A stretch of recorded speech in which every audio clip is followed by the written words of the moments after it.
Hey, family. Welcome again. I'm excited about another soul session.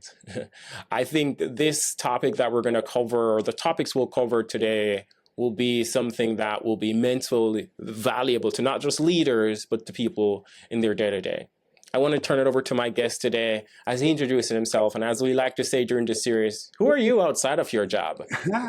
So outside of my job, I am a dad of two adult children.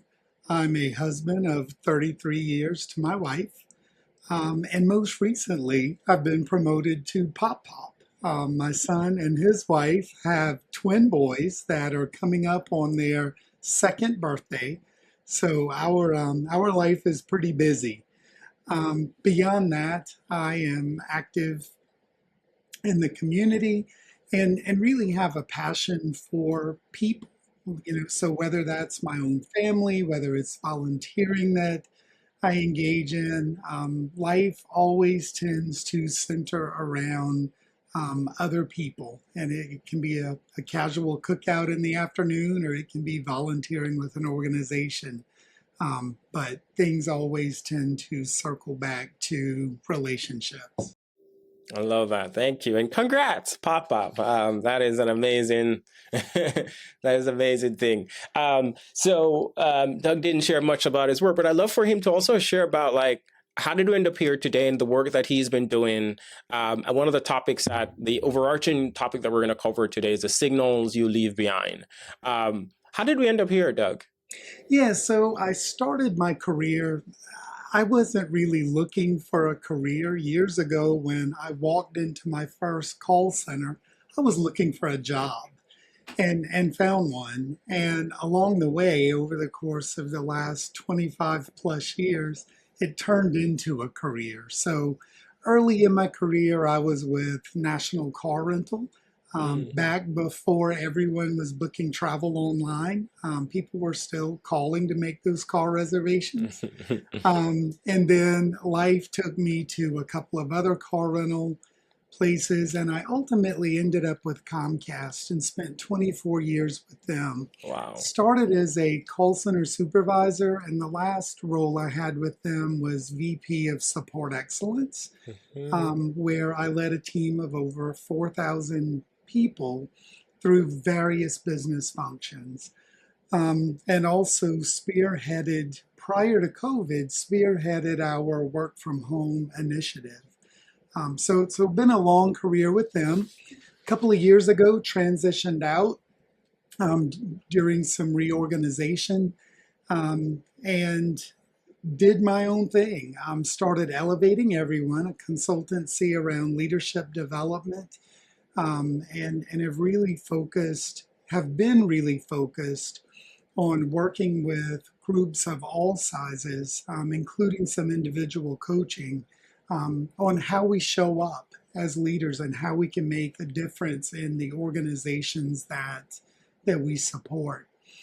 Currently, I am also VP of Customer Experience with an internet service provider that specializes in multi-dwelling units. So think things like apartment complexes, condominiums, homeowners associations, assisted livings, and really enjoying that work as well. I went from a company that had a couple 100,000 employees, and now I'm part of a company that has about a little over 100 employees. So a major culture shift for me as well. I bet. And I imagine some of those things that you've learned along the way, because I often think that at smaller org, things aren't as built out as you want them to. And so it's a lot more flexibility in how you handle things. One of the first topics we want to talk about is this idea of this bridge of behavior versus intention and how we judge each other. When I say that, what comes up for you, Doug, and how have you seen that play out in how people relate to each other throughout, their lives? Yeah, we show up with our own intentions, right? Others don't know that. They simply see our behaviors. They see how we interact. And there can oftentimes be a gap between what we intend and what other people receive. And when we are uber focused on our agenda And even if our intent is coming from a really good place, the signals we can leave behind may not be what we were hoping others might be receiving. And I think that that is the focus today, is really looking at almost the tenets of emotional intelligence, Hmm. that self-awareness, self-management, but most importantly, that fourth piece of it, around relationship management. Really trying to truly focus on making sure that we're protecting the relationship along with our intent. Yeah. Are there specific examples you can pull on? Because I think people oftentimes don't arrive to these conclusions on their own, or even if they did, there were experiences that they had that had them arrive here. I'm curious if they're one for you, or that you've seen playing out that you've come to this idea.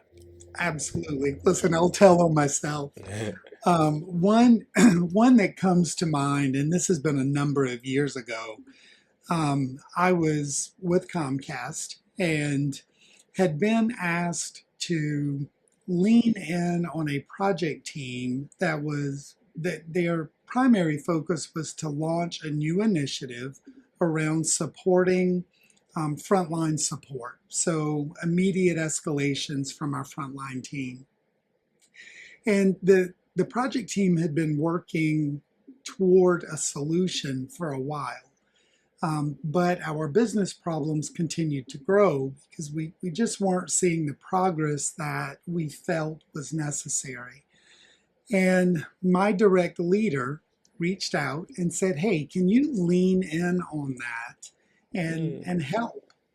So I called the team together, and back then this involved travel, right? So people came in, we met in a room, and I walked into the room with all the answers and no questions, Hmm.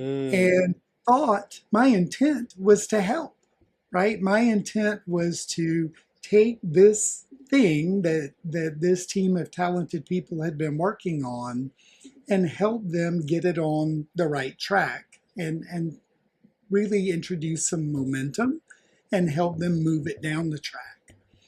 That was my intent.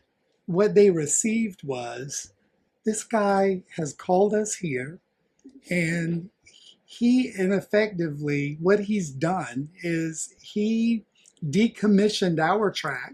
He built Hmm. his own track, and he's now asking us to put our car on his track and move it forward, but his way.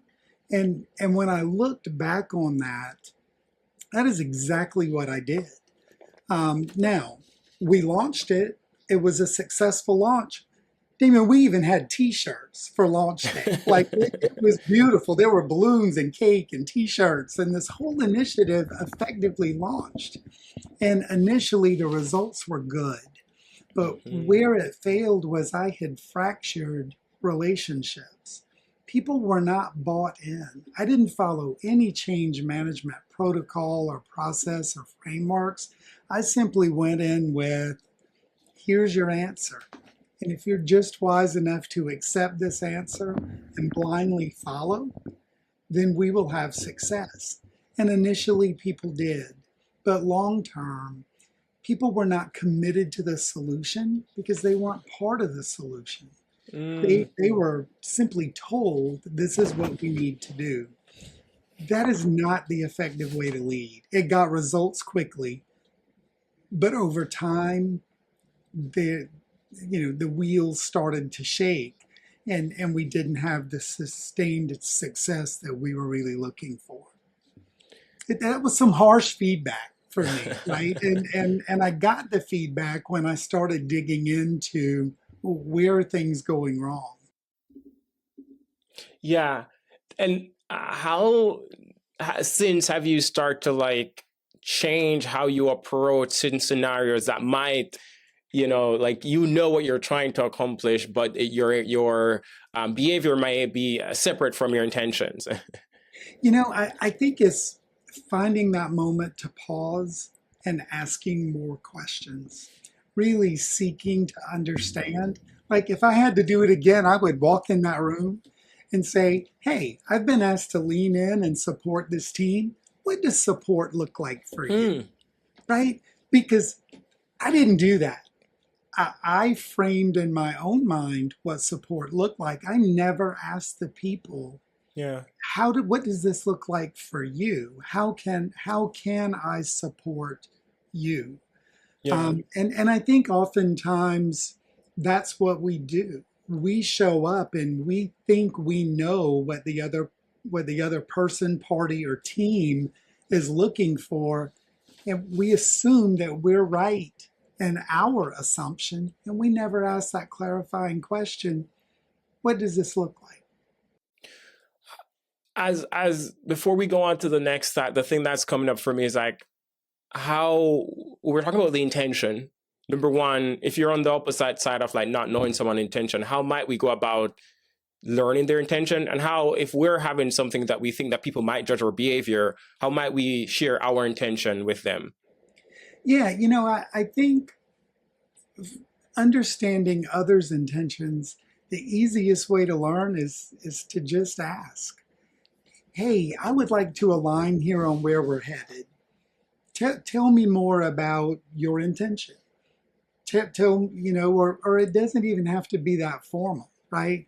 Like it can truly be, what are we trying to accomplish? Or what would you like to accomplish on this thing we're working on, this initiative, this project? What are your goals here? Like, what are two mini goals you'd like to get out of this conversation? And all of the answers to those questions, all of that will help bring light to what the person is trying to accomplish, or what they hope to gain, without us assuming that we understand their intent. Yeah. That's super helpful. The next thing that's coming up for me is we've talked about this idea of like the traces that are left, right? So each interaction is like compounding and or detracting depending on how we think about it. How how should we think about that, right? Like how does one become more aware of that? Like number one, what is the central idea, and how does one become more aware of the central idea of like every interaction counts towards something? Yeah, I think the one thing that we need to do in a society that moves so fast, where information is at our fingertips, right? It can often be difficult to slow down, even to Mm, take a brief pause. And I think the first muscle that we need to learn to flex is that muscle to pause, and mm, and fill that pause with, tell me more about that. Like, that is a simple line, but if we learn to incorporate that line into some of our relationships and communication, we will learn far more about those around us than filling in the gaps with what we believe to be true. We invite others to tell us what their truth really looks like. yeah, and the thing that's as I've been hearing you talk about it, and as I've been thinking about this idea of like each interaction builds, is like kind of general awareness that throughout our lives, people will, at the very least, like people only have our interactions to judge us by sometimes, right? I say you always talk about like how you treat a waiter or how you open a door for someone. And these things build over time. It almost feels like reputation management. I don't know if you've thought about it along that way of like, how am I trying to manage reputation I have, or how people see me? Is that the right way to be thinking about this? I think it is. And I think in the corporate world, the trending terminology over the last couple of years or so has been your professional brand, right? Or your Mm, personal brand. And all that is really your reputation. I mean, it goes back to, if you had a mom like I had, it was always, you're known by the company you keep. And while that is also true, we are also known for the way we show up, mm, right? What do people say about Doug when he is not in the room? If my name comes up in a room, what's the initial reaction? And those things really do matter because that is your brand, right? And so how do you action that? How do you find out what people say about you when you're not in the room? And that is where having one trusted person in your circle, someone that you can go to and say, "Hey, tell me what I need to know about the way I showed up," or Mm-hmm. I'm not feeling good about that meeting we just left. Help me with that. Be critical. Yeah. Invite that feedback. Um, and sometimes when you first start doing that, people are uncomfortable. People don't want to give you constructive feedback. So you may have to prep it a bit. You may Yeah. have to say, give me two things that you think I did well, and then give me one thing that you think I could have done different. And once you crack the surface and they give you that one, then you can start to pick at it a bit and really get to what they you can really get down to what they want you to know. And oftentimes that is 4 or 5 questions deep Yeah. because people are so careful about being direct and being open. And Damon, it brings up another thing too. It is not about becoming what everyone wants us to be. It's Mm. not about pleasing people. It really is about being honest. And when you're in a leadership role, it's important that your team knows that you are being honest and truthful. And if you're asked things that you can't answer, instead of like evading the question, just say that's not something I can talk about right now. Yeah. Yeah. Right. And that can be difficult and sometimes uncomfortable, but it's important that we approach relationships with honesty. And sometimes that means having conversations that can be uncomfortable. Yeah. Underneath it all, there's a term that's coming up for me is deep curiosity. Number one, how important is this, and how might we use this to, um, be the overarching thing that everything that we've been talking about today?